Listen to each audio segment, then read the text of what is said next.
India's commitment to environmental, social, and governance (ESG) factors has seen significant growth driven by regulatory changes, rising investor awareness, and corporate responsibility. The Securities and Exchange Board of India (SEBI) introduced the Business Responsibility and Sustainability Reporting (BRSR) framework, making ESG reporting mandatory for the top 1,000 listed companies.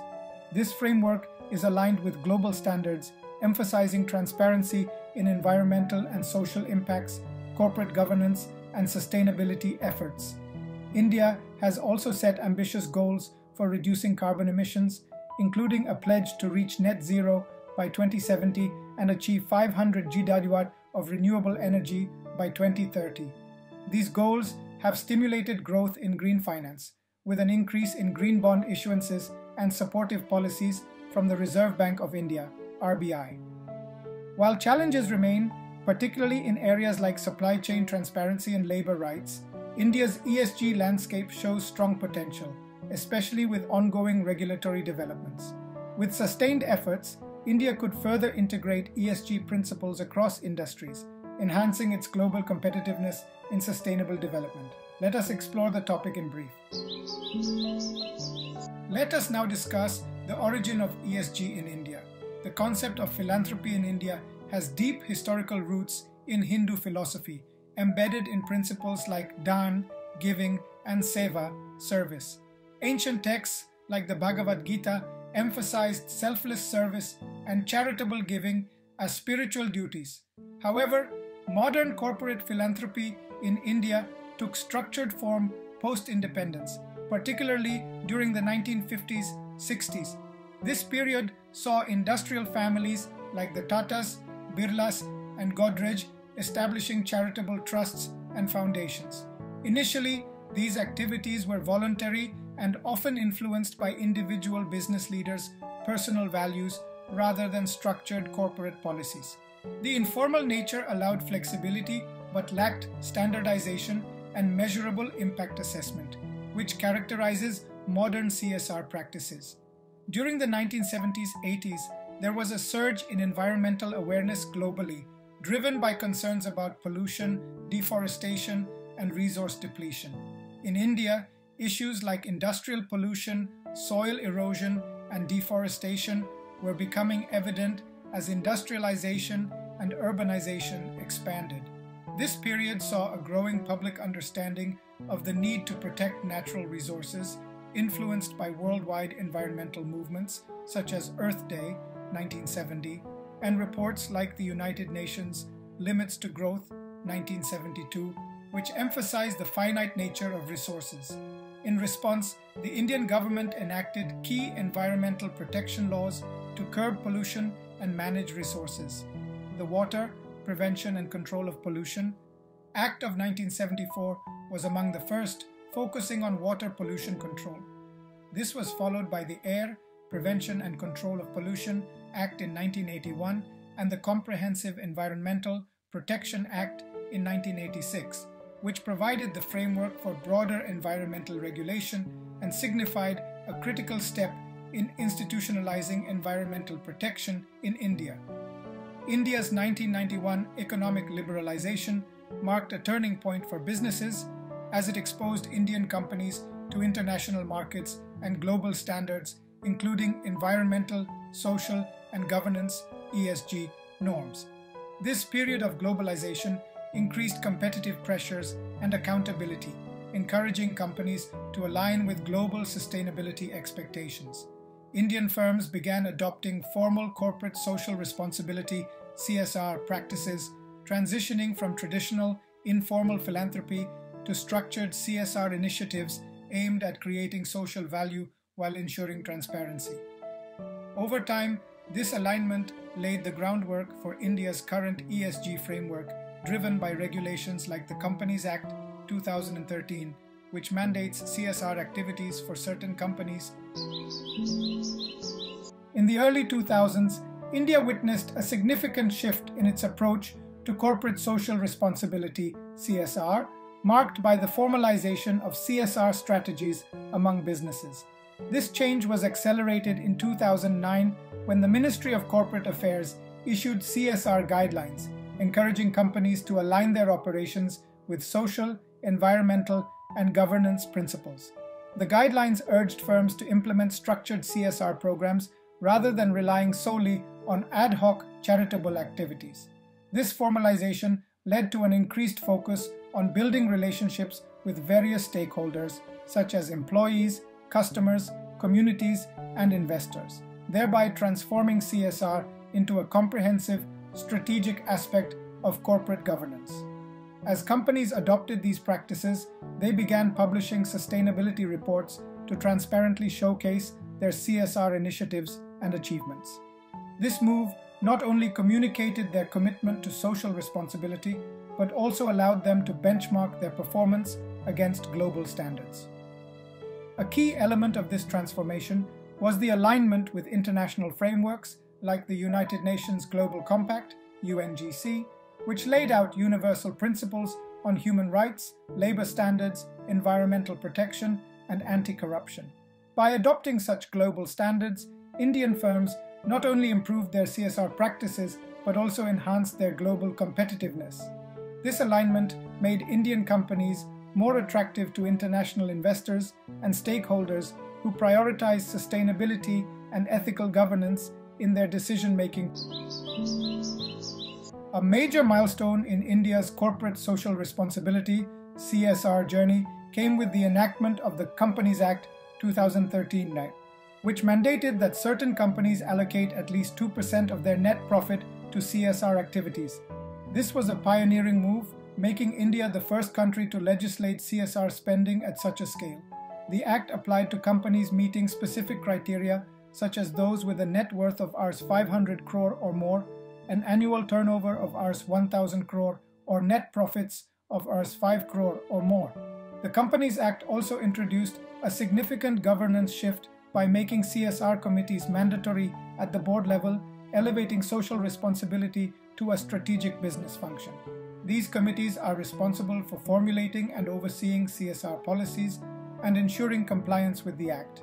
This legislation not only ensured that businesses contribute to societal development, but also heightened their accountability by requiring mandatory disclosure of CSR activities in annual reports. These disclosures promoted transparency, enabling stakeholders, including investors, consumers, and communities, to assess companies' social and environmental impact. The Companies Act of 2013 marked a pivotal shift in how CSR was perceived, moving it from a voluntary or philanthropic activity to a formal and regulated aspect of corporate governance. This increased the credibility of CSR efforts and further encouraged companies to align their practices with global sustainability standards, thereby improving India's corporate sector's transparency and global competitiveness. India has made significant strides in promoting environmental, social, and governance (ESG) practices through a robust regulatory framework, primarily led by the Ministry of Corporate Affairs (MCA) and other key financial institutions like the Securities and Exchange Board of India (SEBI) and the Reserve Bank of India (RBI). In 2019, the MCA introduced the National Guidelines on Responsible Business Conduct (NGRBC), which provides a comprehensive set of principles to guide companies in adopting responsible business practices. These guidelines emphasize ethical business conduct, environmental sustainability, fair treatment of employees, and respect for human rights. They align with India's commitment to sustainable development and are designed to encourage companies to integrate ESG considerations into their core business strategies. In 2021, SEBI introduced the Business Responsibility and Sustainability Reporting (BRSR) framework, which mandates the disclosure of ESG-related data for the top 1,000 listed companies in India. This reporting framework aims to enhance transparency, improve accountability, and enable investors to assess companies' sustainability performance. The BRSR framework is aligned with global reporting standards and focuses on areas such as governance, environmental impact, social responsibility, and business ethics. The adoption of BRSR aims to make ESG reporting more standardized and comparable, thereby enhancing the credibility of sustainability practices across industries. Additionally, the Reserve Bank of India, RBI, has been proactive in promoting ESG integration within the financial sector. In its guidance, the RBI encourages banks to embed ESG factors into their risk management strategies and decision-making processes, recognizing the financial risks posed by environmental and social factors. This helps banks assess the long-term sustainability of their investments and reduce exposure to climate-related and social risks. Together, these regulatory actions represent a strong push towards sustainable business practices in India, positioning the country as a leader in integrating ESG into corporate governance. These initiatives not only encourage responsible business behavior, but also ensure greater accountability and transparency. The Indian government has introduced several initiatives to support environmental, social, and governance (ESG) goals, particularly focusing on renewable energy, sustainable transport, and green hydrogen. In 2015, India launched the National Action Plan on Climate Change (NAPCC) to promote renewable energy. The plan includes ambitious targets for expanding solar and wind energy capacities, with a goal to achieve 175 GWh of renewable energy capacity by 2022, later increased to 500 GWh by 2030. This focus on clean energy is designed to reduce carbon emissions and foster sustainable development. The Solar Park Scheme, the faster adoption and manufacturing of hybrid and electric vehicles, FAME, and incentives for renewable energy infrastructure are key components of this initiative. The Electric Vehicle Policy 2019 further accelerated India's transition to sustainable transport. By promoting the adoption of electric vehicles, EVs, through subsidies, tax benefits, and building a robust EV charging infrastructure, the policy aims to reduce dependence on fossil fuels and lower urban air pollution. The government also set ambitious targets to have electric vehicles comprise 30% of all vehicles on the road by 2030. In 2021, the National Hydrogen Mission was launched to position India as a leader in green hydrogen production. This initiative aims to produce green hydrogen from renewable energy sources, thus providing a sustainable and scalable energy solution. The mission is expected to decarbonize industries like steel and cement and create job opportunities, aligning with India's carbon neutrality ambitions. Together, these government initiatives demonstrate India's commitment to enhancing its ESG performance, driving economic growth while addressing environmental. The announcement of government environmental, social, and governance (ESG) policies prompted a significant shift in corporate ESG strategies, particularly in the areas of board-level oversight, long-term value creation, stakeholder capitalism, and risk management. Boards of directors, now under increased scrutiny, began to prioritize ESG factors in their decision-making processes. Recognizing the importance of sustainable and inclusive growth, boards shifted focus toward long-term value creation rather than short-term financial gains. This strategy aligns with the evolving definition of corporate success, which now includes contributing positively to the environment and society rather than merely generating profit for shareholders. Stakeholder capitalism also gained prominence. Traditionally, businesses were focused primarily on delivering value to shareholders. However, the new ESG policies encourage companies to broaden their scope and consider the interests of other stakeholders such as employees, customers, communities, and the environment. This shift fostered a more inclusive approach to corporate governance, ensuring that organizations take responsibility for their impact on all stakeholders. Moreover, risk management frameworks were revisited. ESG risks, ranging from regulatory changes to environmental disasters and social unrest, became central to the corporate risk management agenda. Boards began to integrate ESG risks into their overall risk strategy, ensuring that long-term sustainability is embedded in the business model. This proactive stance helped mitigate potential reputational, financial, and operational risks associated with ESG issues, ensuring more resilient and responsible business practices. In conclusion, the government's ESG policies catalyzed a strategic transformation within corporations, aligning business goals with broader societal and environmental responsibility. Once corporate policies and strategies related to environmental, social, and governance (ESG) were established, many companies initially focused on environmental issues, particularly those linked to climate change, as outlined in the Paris Agreement. The Paris Agreement, which aims to limit global temperature rise to well below 2°C, provided a framework that influenced businesses to align their actions with global climate goals. Corporations recognized the urgency of mitigating climate change, leading them to prioritize reducing greenhouse gas (GHG) emissions as a central element of their ESG strategies.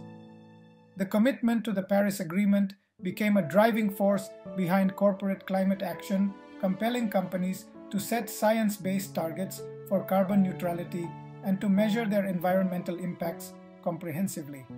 Renewable energy adoption emerged as a key strategy for achieving these targets, with businesses investing in solar, wind, and other clean energy sources to reduce reliance on fossil fuels. Once renewable energy goals were established, companies could then build a broader corporate climate action strategy. This strategy typically included energy efficiency measures, carbon offset programs, and the implementation of sustainable supply chain practices. The goal was not only to reduce emissions, but also to improve the resilience of operations in the face of climate-related risks. Thus, corporate focus on climate change was initially driven by international commitments like the Paris Agreement, leading to the adoption of renewable energy and the development of robust climate action plans. This laid the foundation for long-term sustainability and contributed to the global transition toward a low-carbon economy. Environmental initiatives focusing on renewable energy, waste management, and water conservation have become integral to corporate sustainability strategies, driven by the need to address global environmental challenges and adhere to evolving regulatory frameworks. 1. Renewable energy. A key priority for many companies is transitioning to renewable energy sources such as solar, wind, and hydropower. This shift reduces dependency on fossil fuels and significantly cuts greenhouse gas emissions, aligning with climate goals set by the Paris Agreement. Corporates are investing in renewable energy projects, purchasing renewable energy certificates, RECs, or directly sourcing green power to decarbonize their operations. This transition not only mitigates climate change, but also enhances energy security and reduces long-term operational costs. 2. Waste management. Companies are increasingly adopting waste reduction strategies to minimize their environmental footprint. These include reducing, reusing, and recycling materials, as well as adopting circular economy principles, which emphasize keeping resources in use for as long as possible. By managing waste more efficiently, companies are reducing landfill waste, conserving natural resources, and minimizing pollution. Many businesses are also adopting zero-waste initiatives, striving to achieve the goal of diverting 90% or more of their waste from landfills. 3. Water conservation. With growing concerns over water scarcity, companies are focusing on reducing their water consumption and improving water management practices. Initiatives include optimizing water use in manufacturing processes, recycling water, and investing in technologies to reduce water waste. Corporates are also working on replenishing water resources in areas where they operate, often through community-based water projects or partnerships with environmental organizations. Together, these initiatives contribute to a more sustainable future, reduce environmental impact, and create long-term business. After the environmental initiative, the social dimension was largely related to labor rights. First, we discuss the pre-2000 era. Labor laws primarily addressed fundamental workplace rights, with a narrow focus on essential protections. Key elements included establishing minimum wage standards to ensure basic income security and regulating working conditions like safety measures, working hours, and basic facilities. While these laws formed a crucial foundation for worker protection, they largely overlooked broader social dimensions such as gender equality, work-life balance, mental health, diversity inclusion, and professional development. The legislation concentrated on preventing extreme exploitation rather than promoting comprehensive social welfare or addressing systemic inequalities in the workplace. Now, we shall discuss the 2000-2010 period marked a significant evolution in labor protection standards. Legislation strengthened restrictions on child labor, implementing stricter penalties and monitoring systems. Workplace discrimination laws expanded to cover various forms of bias, including gender, ethnicity, and disability. A notable shift occurred as companies voluntarily adopted social audit practices, recognizing the importance of corporate social responsibility. These audits assessed compliance with labor standards, working conditions, and fair treatment policies. This era represented a transition from basic worker protection to more comprehensive social safeguards and corporate accountability measures. Lastly, we shall discuss the post-2010 era that marked a transformative shift toward a holistic approach to social responsibility in business. Organizations moved beyond basic compliance to embrace comprehensive employee development programs and well-being initiatives. This included mental health support, work-life balance policies, and structured career advancement opportunities. Companies began integrating social factors directly into their core business strategies, recognizing that employee welfare directly impacts organizational success. Investment in skill development became paramount, with emphasis on continuous learning, digital literacy, and future-ready capabilities. This period saw social responsibility evolve from a separate function to an integral part of. Continuing from previous slide, the evolution of corporate social responsibility has witnessed significant transformation in three key areas. First, diversity and inclusion has progressed from basic non-discrimination policies to proactive initiatives.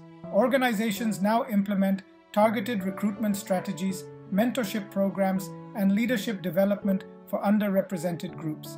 Companies increasingly recognize that diverse perspectives drive innovation and better decision-making. This includes addressing gender pay gaps, promoting inclusive workplace cultures, and establishing employee resource groups, ERGs, to support various demographic communities. Second, employee welfare has expanded beyond traditional benefits to encompass holistic well-being. Modern programs include mental health support, flexible working arrangements, and comprehensive healthcare coverage. Companies are investing in professional development through upskilling programs, educational assistance, and career advancement opportunities. Work-life balance initiatives, parental leave policies, and wellness programs have become standard practices, reflecting a deeper understanding of employee needs. Third, community development has evolved from charitable donations to strategic social investment. Organizations now engage in long-term partnerships with local communities, focusing on sustainable development initiatives. This includes skill development programs for local youth, support for local businesses, and environmental conservation projects. Companies increasingly align their community initiatives with their core competencies, creating shared value for both business and society. The integration of these three dimensions reflects a mature understanding that business success is intrinsically linked to social progress. Organizations now recognize that sustainable growth requires balancing profit objectives with social responsibility, leading to more meaningful and impactful initiatives across all three areas. After discussing the environmental and social parameters in ESG, now we shall explore the governance component in the different periods. First is traditional family-owned businesses, pre-1990s. Family-owned businesses were characterized by centralized control and decision-making concentrated among family members. Governance structures were informal, with limited distinction between ownership and management. Business decisions often prioritized family interests, with minimal external accountability and transparency. Succession planning typically focuses on family heirs rather than professional competence.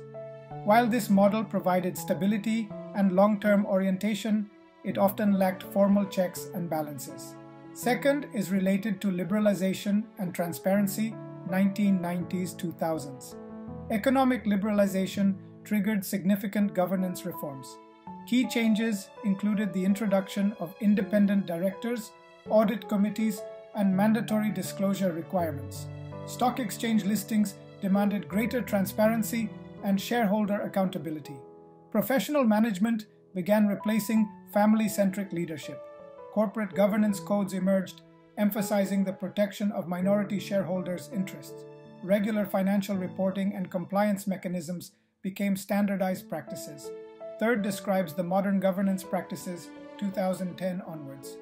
Contemporary governance has evolved into a sophisticated framework emphasizing board diversity and independence requirements, robust risk management systems, stakeholder engagement beyond shareholders, environmental, social and governance, ESG integration, digital governance and cybersecurity measures, whistleblower protection mechanisms, executive compensation linked to sustainable performance, regular board evaluations and skill matrix requirements, enhanced disclosure norms and reporting standards.